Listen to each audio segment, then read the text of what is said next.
ងយន្តហោះបាត់ដំបងមានចម្ងាយប្រមាណជា 2.2 គីឡូម៉ែត្រពីរង្វង់មូលអ្នកតាំងដំបងក្រញូងប្រលេងយន្តហោះបាត់ដំបងត្រូវបានសាងសង់ឡើងនៅក្នុងផ្ទៃដីសរុបចំនួន128 ជា68 ហិកតា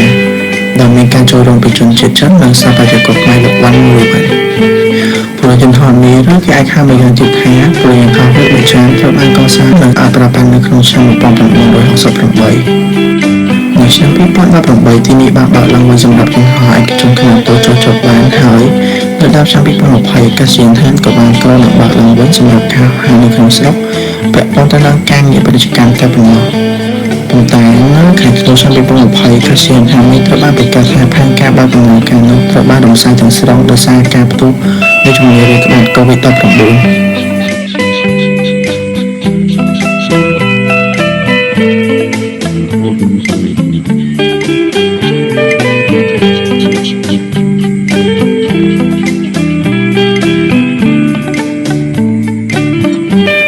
ខ្ញុំសូមព័ត៌មានរូបរាងស្ថាបត្យកម្មនិងអគារពន្ធហោះដែលស្ថាបនាឡើងដោយលោកវ៉ាន់ម៉ូលីវ៉ាន់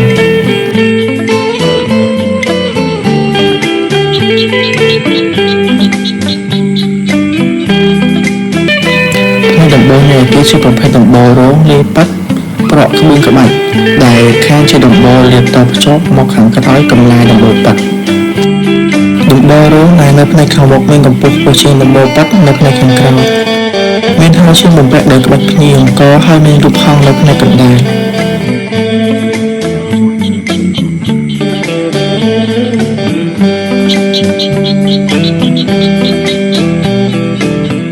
នៅឯតួអគារត្រូវបានបែងចែកជា3ផ្នែកខាងក្រោមមានទ្វារ2និងបង្អួចមានទំហំធំៗនៅចំនួនច្រើនទាំងបង្អួចទាំងទ្វារ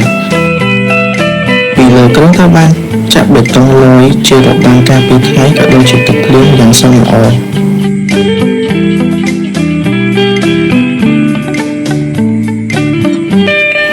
កណ្ដាលនៃតួអគារហាក់ដូចជាកំណល់ឡើងតពីដំបូលរងវិញហើយផ្នែកខាងលើបណ្ដុះកុំស្លលើចេញពីក្របជ្រុងដើម្បី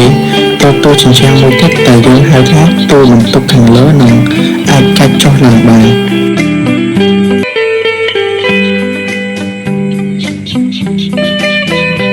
ផ្នែកខាងលើវិញមានរាងហាលនិងបង្កាន់ដៃព័ទ្ធជុំវិញមានទ្វារ2និងបង្អួចកញ្ចក់ព័ទ្ធជុំវិញតួអគារ